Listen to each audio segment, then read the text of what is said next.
আন্তরিক শুভেচ্ছা প্রীতি জ্ঞাপন করছি সবাইকে।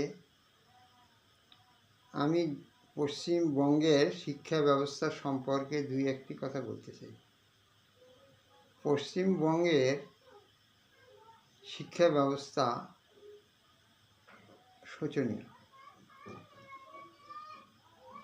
কারণ এই পশ্চিমবঙ্গের শিক্ষা ব্যবস্থায়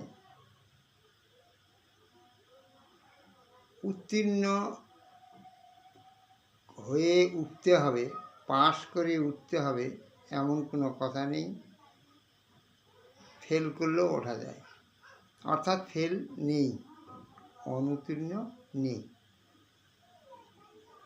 সবই উত্তীর্ণ। ফলে একটা কাঁচা ছেলে ছাত্রছাত্রী সেও কিন্তু ওই কাঁচা হয়ে উপরে উঠছে। শিক্ষা ব্যবস্থার সরকার যেটুকু করছে ভালোই করছে, খারাপ নয়। মিড ডে মিল চালু হয়েছে, ভালো ব্যবস্থা। এদিকে পোশাক পরিচ্ছদ থেকে শুরু করে আবার নবম শ্রেণীতে সাইকেল, বই পুস্তক সম্পূর্ণ ফ্রি, সবই ঠিক। কিন্তু শিক্ষার যে মানদণ্ডটা, সেই মানদণ্ডটা একদম নেই। সূচক শিক্ষা, যেটা আগে ব্যবস্থাটা ছিল, আগের ব্যবস্থা যে সম্পূর্ণ চালু করতে বলছি তা নয়। আগে যে ব্যবস্থা ছিল, ফার্স্ট ডিভিশন, স্টার, লেটার, এরকম একটা ব্যাপার ছিল। এতে কি হলো, প্রতিযোগিতা বাড়ে। আর গ্রেড চলছে এখন, এই গ্রেডে কোনো প্রতিযোগিতা চলবে না, সবে পাস। মানে দুঃখের কোনো ব্যাপার নেই, সবই সুখী। কিন্তু এতে কি হচ্ছে, সমাজের অবনতি ঘটছে। সমাজের শিক্ষার যে প্রকৃত যে উদ্দেশ্য, শিক্ষা যে উন্নতি করে, শিক্ষায় চেতনা আনে, শিক্ষায় সভ্যতার যে একটা পরিবর্তন ঘটে, সেই সভ্যতার কোনো পরিবর্তন ঘটছে না। ফলে অবনতির দিকে যাচ্ছে সমাজটা। ফলে উচ্চশিক্ষিত হয়ে তো আমাদেরকে সেবা করবে ওরা চাকরি পেয়ে আমাদের সেবা করবে, বিভিন্ন সেবায় নিয়োজিত থাকবে। তখন দেখা যাবে নামটাও লিখতে পারছে না, নাম লেখাটাই বড় বিপদ হয়ে যাচ্ছে ওদের কাছে। বিএ পাশ করার পরেও, উচ্চ মাধ্যমিক মাধ্যমিক পাশ করার পরেও নাম লিখতে কষ্ট হচ্ছে। জ্ঞানেন্দ্র নাম লিখতে গেলে দেখা গেছে, আমি দেখেছি যে 90% ছেলে পারছে না, অক্ষম। বর্ণ বিশ্লেষণ করতে পারছে না, বর্ণ বিশ্লেষণে অক্ষম। এই যে ব্যাপারটা চলছে, তাহলে উন্নতি ঘটাতে হবে। প্রকৃতই যে পাশ করবে সেই উপর ক্লাসের মজাটা লাভ করবে, উপর ক্লাসে উঠবে, উৎসাহ পাবে। আর আমরা ভাবছি যে মূল স্রোতে নিয়ে যাব, সাঁতার নাই শিখতে। আমি ওই কুড়িতে সাঁতারতে পারি না, পুকুরে সাঁতারতে পারি না, নদীতে গিয়ে সাঁতার দেব। এই যে ব্যবস্থাটা, এই ব্যবস্থাটা খুব খারাপ। ইংরেজিতে কথা বলতে পারে না, এরকম হয়েছিল বামফ্রন্টের আমলেও। অনেক ইংরেজিতে তুলে দিয়েছিল, প্রাইমারিতে তুলে দিয়েছিল, একদম 5-6 এসে ABCD লেখা শুরু হলো। আবার কি হলো, আবার নিয়ে চলে আসলো 2-3-তে। তাহলে এই যে পরিবর্তন, মানে সিদ্ধান্তের কোনো শেষ নেই। এখন যে সিদ্ধান্ত চলছে, ফেল নেই। ওটা আগের থেকে অবশ্য চালু আছে, যে তৃণমূলের দোষ তা নয়। আমি সব সরকারকে ঠিকই বলি, কিন্তু এ যে আয়োজন করে শিক্ষা যে ব্যবস্থা, যে পাঠ্যক্রম তৈরি করা হচ্ছে, সেই পাঠ্যক্রমটা সঠিক হচ্ছে না। ফলে ছেলেরা তৈরি হবে অশিক্ষিত তৈরি ছেলে হবে, অসভ্য হবে, পিতামাতা গুরুজন শিক্ষক মহাশয়কে মানবে না, কারণ প্রকৃত শিক্ষা তো সে পায়নি, সে পাশ করে গেছে।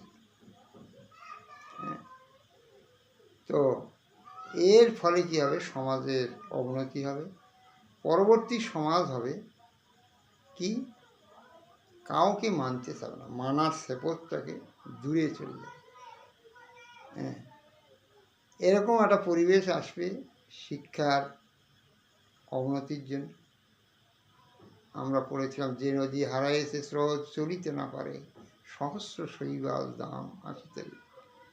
যে জাতি জীবন হারা অচল অসার, পদে পদে বাঁধে তারে জীর্ণ লোকাচার। যে নদীতে চলতে পারছে না, তাতে ঘাস দাম এসে জমা হয়ে ওই নদীকে মরা নদীতে পরিণত করে। আর যে নদী সচল থাকে, তার উর্বরতা শক্তি বৃদ্ধি থাকে, তার দ্বারা 10টা কাজ হয়, বিদ্যুৎ উৎপন্ন হয়, শস্য শ্যামলা হয়, নৌকা চলাচল করে, মৎস্য চাষ হয়, উপকারের শেষ নেই। সেরকম শিক্ষা ব্যবস্থা, এই শিক্ষা ব্যবস্থায় চলবে না। শিক্ষার পরিবর্তন আনতে হবে। প্রাইমারিতে শিক্ষক নেই, এদিকে উচ্চ মাধ্যমিকের শিক্ষার ব্যবস্থা, শিক্ষক কম, পর্যাপ্ত পরিমাণ শিক্ষায় মাদ্রাসাগুলোর আরও কাজ শেষ। তাহলে এইগুলোতে শিক্ষক আনতে হবে। আমাদের দেশে কি শিক্ষিত মানুষের অভাব? কোনো দিনে না। তো এই শিক্ষার পরিবর্তন আনতে হবে সরকারকে। তবে আর প্রত্যেকটা মাস্টারকে ট্রেনিং দিতে হবে, প্রত্যেকটা মানুষকে ট্রেনিং দিতে হবে, দিয়ে সমাজের উন্নতি ঘটাতে হবে। আর চাকরি ঘুষ দিয়ে নয়, চাকরি নিজের দক্ষতায় অর্জন করতে হবে। তাহলে শিক্ষার প্রতি চাহিদা বাড়বে। নতুবা আমাদের এখানে যে ভিন রাজ্যে চলে যাচ্ছে, শিক্ষার কোনো মর্যাদা নেই, শিক্ষার কোনো কদর নেই। আজ একটা মেম্বার প্রধান হচ্ছে, হ্যাঁ, তারা নিরক্ষর, শুধু নামটা সই করতে পারে কোনো রকম। এরকম হবে কেন? এরকম তো হবে না। শিক্ষিত মানুষ হতে হবে। শিক্ষার হার নাকি পশ্চিমবঙ্গে অনেক বেশি। কোথায়?